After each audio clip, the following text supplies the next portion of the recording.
Buenas noches, hermanos. Bienvenidos. Es verdad que durante esta semana he estado utilizando recursos poderosos de la historia. He usado conquistadores de gran renombre. He usado científicos, sabios, mentes prodigiosas. He usado médicos. He usado personas que han hecho bien a la humanidad, han descubierto vacunas, pero nada de esto lo ha convencido a ustedes para darme ni siquiera uno de sus votos. Pero en esta noche, aunque sea María,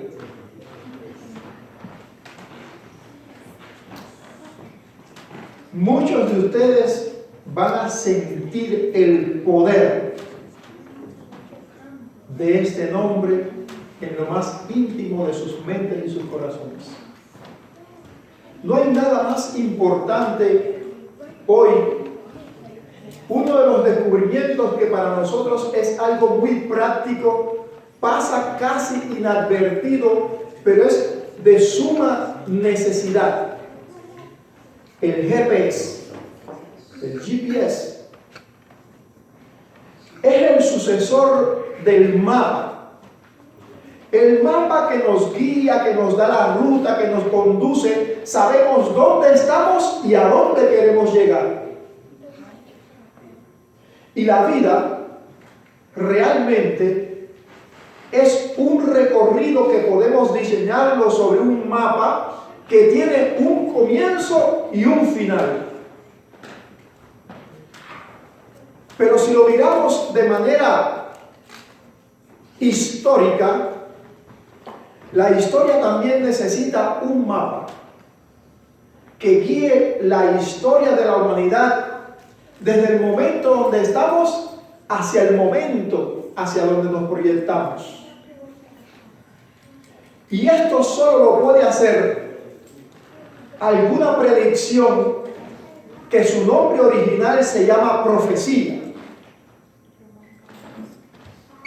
Cuando existe un hombre capaz de decir el futuro, de predecir el futuro, se considera un profeta. Recuerdo a principios del siglo XX, en mi ciudad natal, Santiago de Cuba, nació un hombre que cuando llegó a ser un joven adulto, se hizo llamar Cristo Benito Collazo. Cristo Benito Collazo se adjudicaba a ser el Mesías. Y había venido con esa misión. Y muchas de las predicciones mesiánicas que están escritas en la palabra de Dios, él las hacía, se conducía como Mesías. Hasta que finalmente llegó el día de su muerte. Cristo Jesús Benito Collazo murió. Y sus seguidores esperaban que Cristo Jesús Benito Collazo resucitara ¿cuándo? Al tercer día. Pero Cristo Benito Collazo no resucitó. Y sus seguidores no permitieron que fuera enterrado.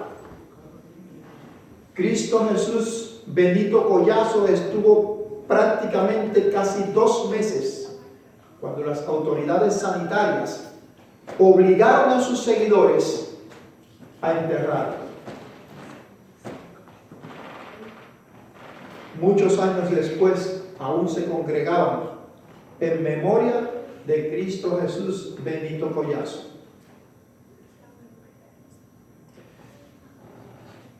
Realmente Benito Collazo no era un profeta, porque ninguna de sus predicciones se cumplieron.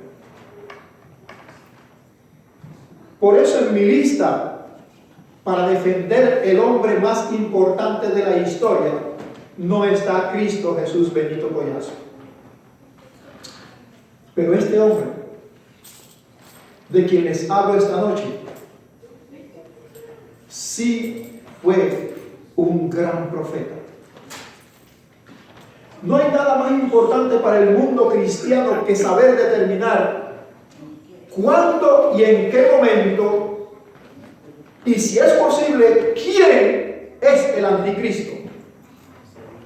Porque los cristianos están fundados en Cristo Jesús, en su Mesías, y deben saber identificar quién es el anticristo. A principios del siglo XVI se levantó este gran profeta,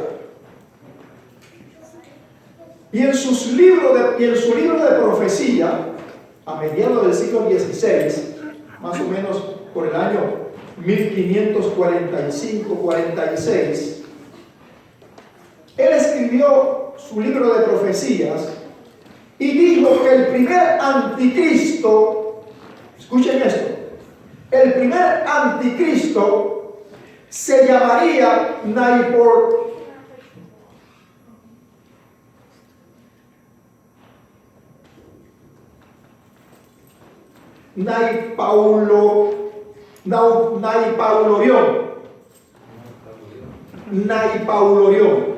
que el primer anticristo se llamaría Naipaulorión. ¿Por qué este profeta cubrió con una expresión tan complicada el nombre del anticristo? Por la sencilla razón de que él nació en un período en que la Iglesia Católica cundía el mundo con las llamadas inquisiciones.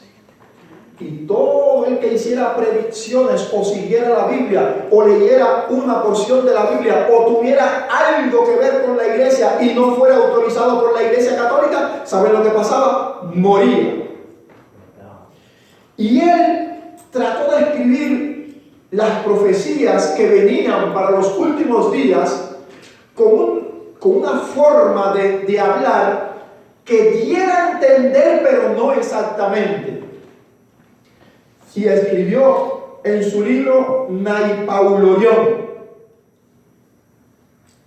2 siglos después, el llamado Naipaulorión debía surgir de la tierra madre. ¿Quién era la tierra madre? Pues este hombre de quien le estoy hablando, este gran profeta, era francés. Y si salía de la tierra madre, debía de ser francés.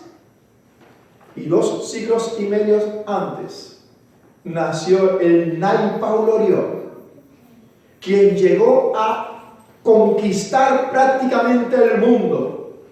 Y además de eso, describe en uno de sus pasajes, de sus versos, dice que cuando traspasara los mares, enfrentaría la batalla más feroz de sus conquistas. Y finalmente, todas estas profecías se cumplieron en Naipaulorión, que fue el llamado Napoleón Bonaparte. Cuando Napoleón Bonaparte cruzó el mar y llegó hasta Egipto, casi pierde frente a los árabes y egipcios aquella gran batalla, tal cual estaba escrito en la profecía. Naipaulorión, Napoleón Bonaparte, había cumplido la profecía de este gran hombre. Este gran hombre también, este gran profeta también predijo el segundo anticristo. El segundo anticristo lo llamó Hitler. Todos conocemos que Hitler fue el segundo anticristo, el llamado Hitler. Una de las párrafos más importantes que cumplió Hitler Y estamos hablando de que Napoleón fue predicho 2 siglos y medio antes. Y de que Hitler fue profetizado casi 4 siglos antes. Dice que cambiaría la estructura del mundo y con la facilidad de sus palabras y de sus versos convencería a muchos. Realmente Hitler era un gran paladín. Pero dice que en su última batalla todos estarían en contra de él. Y conocemos que la historia del llamado Hitler se cumplió. Cambió la historia, devastó al mundo con cantidad de muertes y finalmente en la última batalla todas las naciones que estaban en guerra estaban contra Hitler. El tercer anticristo. Dice que en el año 1999, en el 7º mes, escuchen esto, tiene que ser un hombre muy grande, tiene que ser un gran profeta, digno de admirar. 1999, en el 7º mes, estaría por aparecer el tercer anticristo. Y él le llamó en su libro, con 5 siglos de antelación, 4 siglos y medio de antelación, lo llamó Marduk. Marduk.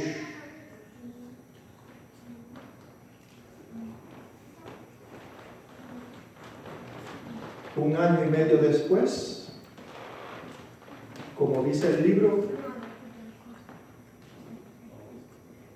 salió en la presidencia de los Estados Unidos de Norteamérica George Bush. ¿Por qué comenzaría a salir en el 1999, el 7º mes, cuando empezaron las revueltas en el Golfo Pérsico?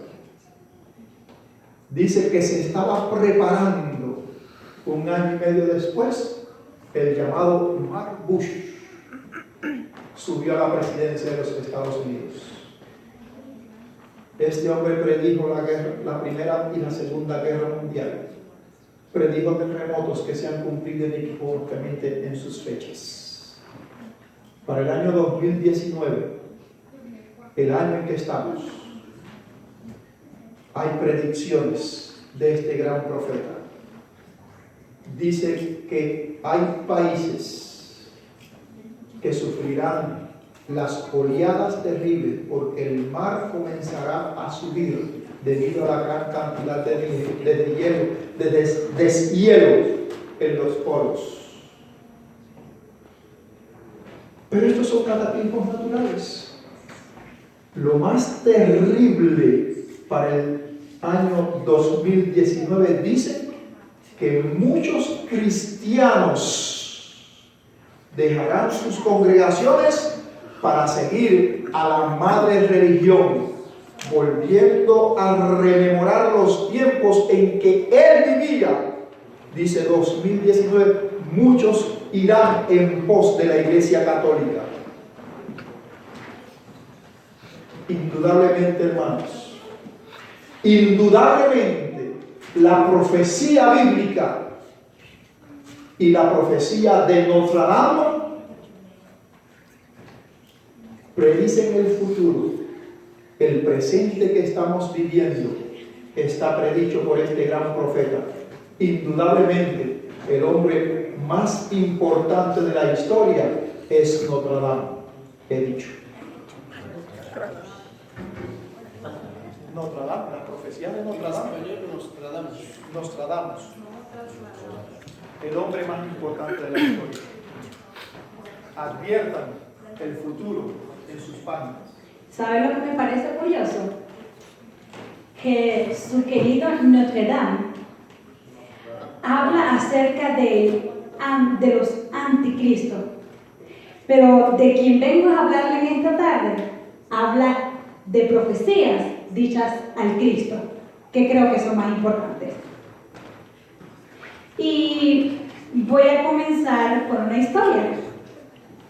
Cuenta la historia que un humilde granjero del estado de New York, en Estados Unidos,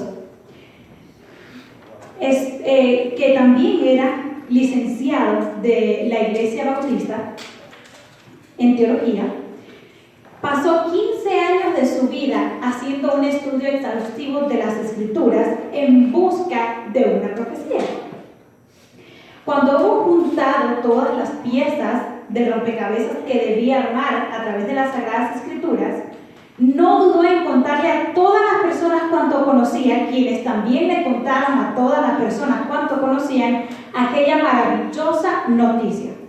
¿Alguien sabe quién era este granjero y cuál era esa maravillosa noticia? El regreso de Jesús. Esta persona era Guillermo Miller, y la maravillosa noticia que anunciaba era que ya era tiempo de la segunda venida del Señor. Todo esto basado en las profecías de Daniel 8:14. Los escritos de la Biblia están llenos de profecías de principio a fin. Y quisiera hablarles de una profecía que se encuentra en el texto clave de esta tarde, y es Lucas 2, 25 y 26. Y Lucas 2, 25 y 26 dice: y he aquí había en Jerusalén un hombre llamado Simeón, y este hombre, justo y piadoso, esperaba la consolación de Israel, y el Espíritu Santo estaba sobre él. Y le había sido revelado por el Espíritu Santo que no vería la muerte antes de que viese al ungido del Señor. ¿Quién era ese ungido del Señor y cuáles eran sus características? ¿Por qué era tan importante que viera al ungido del Señor antes de morir? Simeón, así como Guillermo Miller, había estudiado las Escrituras y sabía que realmente el ungido del Señor vendría. Ya sabemos que Guillermo Miller basó sus teorías sobre Daniel 8:14, pero vamos a ver las características que fueron dadas a Simeón a fin de que pudiera reconocer al ungido del Señor. Y me gustaría que Daniel, yo creo que repartió algunos textos bíblicos por ahí, y me gustaría que buscasen Miqueas 5:2. ¿Quién tiene Miqueas 5:2?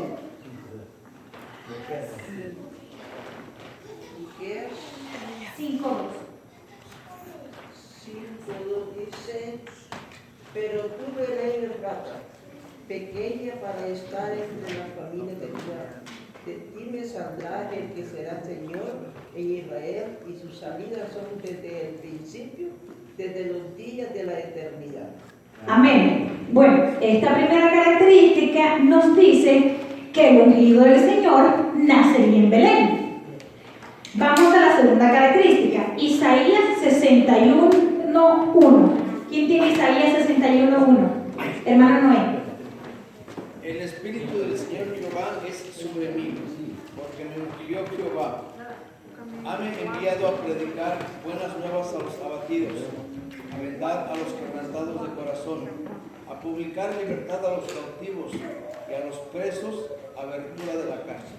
O sea, prácticamente daría buenas nuevas a la gente y daría liberación a las personas, ya sea de la cárcel, de la enfermedad, y lo que leemos en este versículo. Próximas profecías, próxima característica sería Isaías 53:3.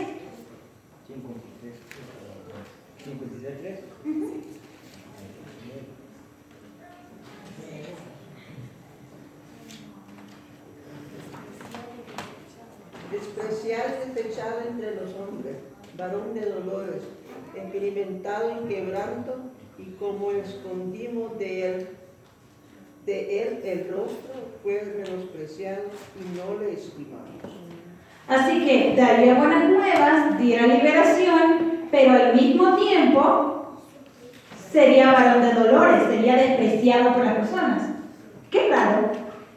Sigamos. Mateo 26:15. ¿Qué dice Mateo 26:15? Y les dijo: ¿qué me queréis dar? Y yo os lo entregaré. Y ellos le señalaron 30 piezas de plata. O sea, lo iban a entregar por 30 piezas de plata. Ok. ¿Qué nos dice Isaías 53, 6 y 7? Todos nosotros nos descarriamos como ovejas, cada cual se apartó por su camino. Mas Jehová cargó en el pecado de todos nosotros. Angustiado él y afligido, no abrió su boca, como cordero fue llevado al matadero, y como oveja delante de sus trasquiladores, enmudeció y no abrió su boca. O sea, tomaría el lugar del cordero del sacrificio en el altar que había en el tabernáculo del desierto y expiaría los pecados de cada uno de nosotros. Eso también es una buena cualidad. Y quiero Isaías 53, 9. Dice, y se dispuso con los impíos su sepultura, mas con los ricos fue en su muerte, aunque nunca hizo maldad, ni hubo engaño en su boca. Ok, sería sepultado entre los ricos, pero dice que era humilde. Y Mateo 16, 21, ¿qué nos dice? ¿Quién tiene Mateo 16, 21? Dice aquí, desde entonces comenzó Jesús a declarar a sus discípulos que le era necesario ir a Jerusalén y padecer mucho de los ancianos, de los principales sacerdotes y de los escribas, y ser muerto y resucitar al tercer día. Amén. Gloria a Dios. Dice que resucitaría el tercer día. Ok. Esta y muchas otras eran las evidencias que tenía Simeón a fin de poder reconocer quién era el ungido del Señor. Pero no solamente era Simeón, todo Israel esperaba la llegada del ungido del Señor. ¿Por qué se esperaba la llegada del ungido del Señor? Desde la caída de Adán y Eva, después del pecado, evidentemente Dios había prometido que vendría un redentor, como habíamos estudiado ayer, ¿verdad? Entonces, desde Adán y Eva esperaban que su simiente fuera aquel redentor que vendría a limpiar sus pecados. Después de Adán y Eva, por generación a generación, cada familia esperaba que de su simiente viniera el ungido del Señor. Y por generaciones y generaciones no llegó el ungido del Señor. No llegaba por alguna razón en específico. Y es que las promesas del Señor no son cuando nosotros queremos, sino cuando el Señor considera que las cosas se tienen que hacer. Ahora bien, el pueblo de Israel ya había pasado por toda la peregrinación del desierto. Y como todos sabemos que hemos estudiado en temas anteriores en esta semana, habían desobedecido al Señor. Habían perdido la fe en que realmente vendría el ungido del Señor a liberarlos. Y en ese momento todas las naciones se encontraban entonces bajo el gobierno romano. Pero todos estaban ya cansados de las ceremonias, de las fábulas, y necesitaban realmente una religión que, más allá de implantar reglas y consecuencias al pecado, le diera un aliento a las almas, le diera una solución al pecado y una salvación a través de él. Habían también entonces judíos en aquella época que buscaban la luz.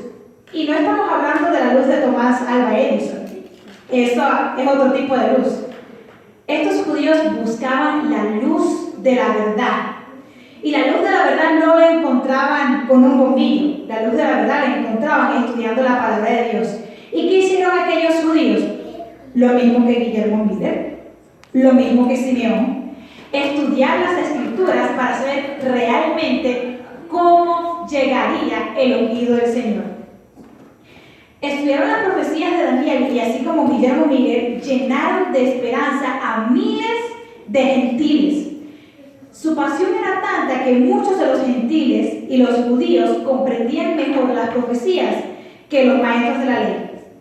Pero el fanatismo que tenían los profetas de la ley era tan grande que estorbaba a la difusión de la luz que ellos querían llevar. Y fue entonces cuando llegó Juan el Bautista. Juan el Bautista tenía una misión muy clara. Él debía anunciar que el Mesías venía. Pero su ministerio iba más allá. Él tenía que preparar los corazones del pueblo a fin de que estuvieran receptivos al mensaje que más tarde el Mesías llevaría. ¿Por qué razón? Ya habían perdido toda esperanza. Ya pensaban que las profecías no se cumplirían. Pero mis amados hermanos, lo que Dios promete, lo cumple. Y lo de Notre Dame también. Lo de Notre Dame se cumplió, pero solamente era con el anticristo. Nosotros estamos hablando de Cristo. Continuemos. Según el deseo de todas las gentes, capítulo 14, página 74, dice que hacía ya mucho tiempo que en Israel no había profeta.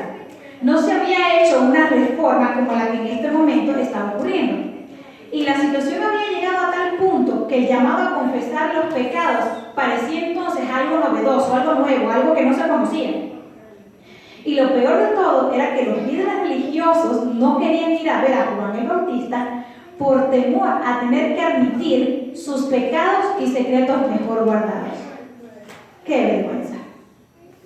Los líderes de la iglesia en aquel momento se habían concentrado tanto en cumplir las leyes ceremoniales que habían perdido de vista el propósito real del Evangelio, que era el perdón de los pecados.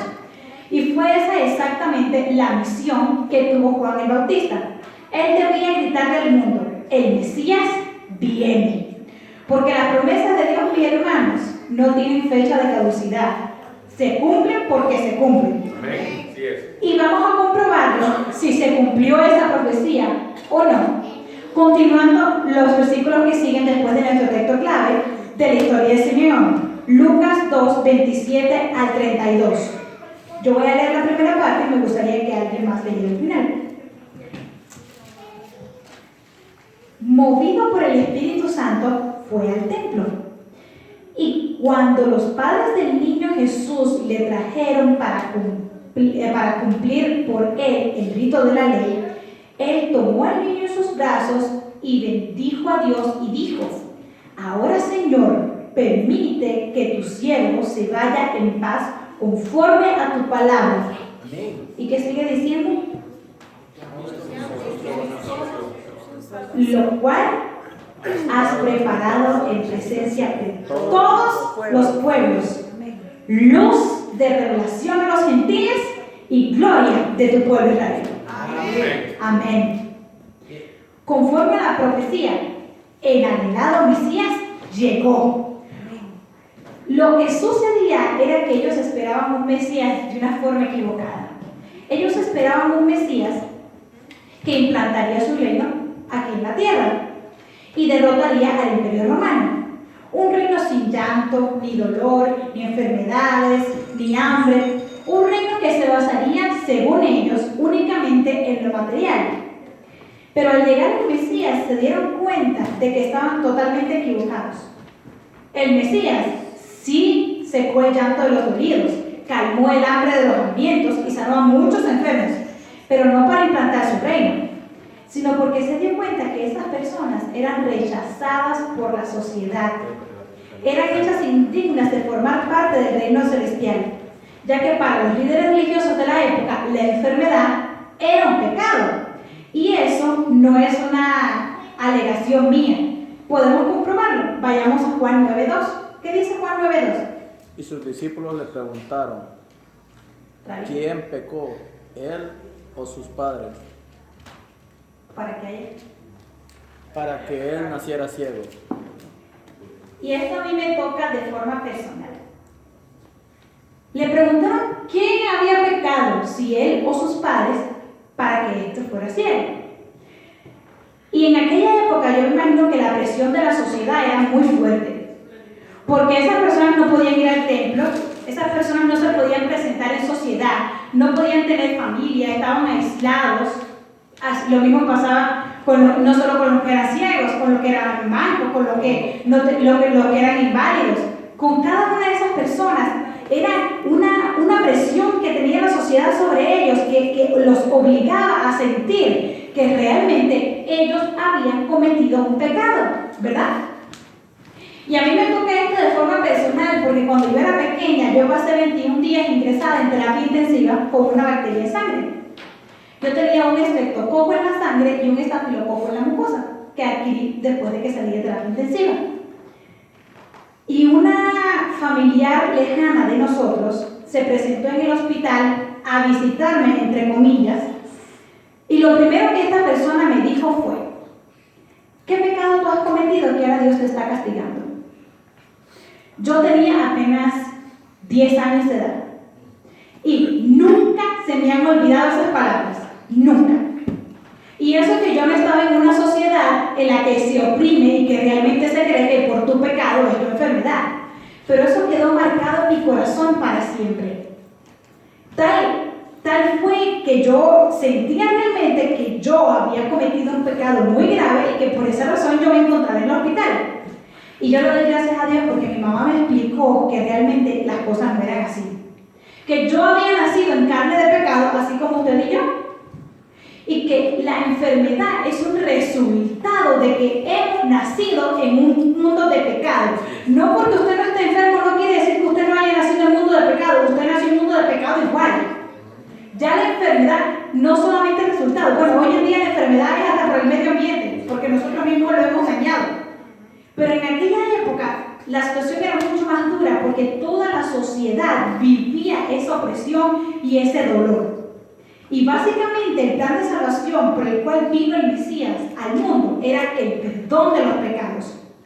Pero al ver que la enfermedad era considerada un pecado, el Mesías debía sanar su enfermedad, lo que significaba el perdón de su pecado y el billete de entrada al reino celestial. Pero no liberó al pueblo del Imperio Romano. De lo que sí liberó al pueblo fue de la gran ceguera que cubría la tierra. Abrió sus ojos y les mostró el verdadero propósito del Evangelio, que era el perdón de los pecados. Así como nos dice Juan 1.9. ¿Quién tiene Juan 1.9? Aquella luz verdadera que alumbra a todo hombre venía a este mundo. Juan 1.9. Sí, Juan 1.9. San Juan 1.9, sí, aquella luz verdadera, claro que sí, San Juan. Creo que yo escribí mal el versículo entonces, porque el versículo que yo quiero es: si confesamos nuestros pecados. Primera Juan 9. Primera de Juan 1.9. Si confesamos nuestros pecados, Él es fiel y justo para perdonarnos y librarnos de todo mal. Pero como es este versículo, para el perdón de los pecados es necesario reconocer su pecado y arrepentirse. Los líderes de la iglesia en aquella época, como vimos en el deseo de toda la gente, no querían confesar su pecado. Por lo tanto, no fueron merecedores de dicho perdón. En cambio, a través del mensaje de Juan el Bautista, muchas personas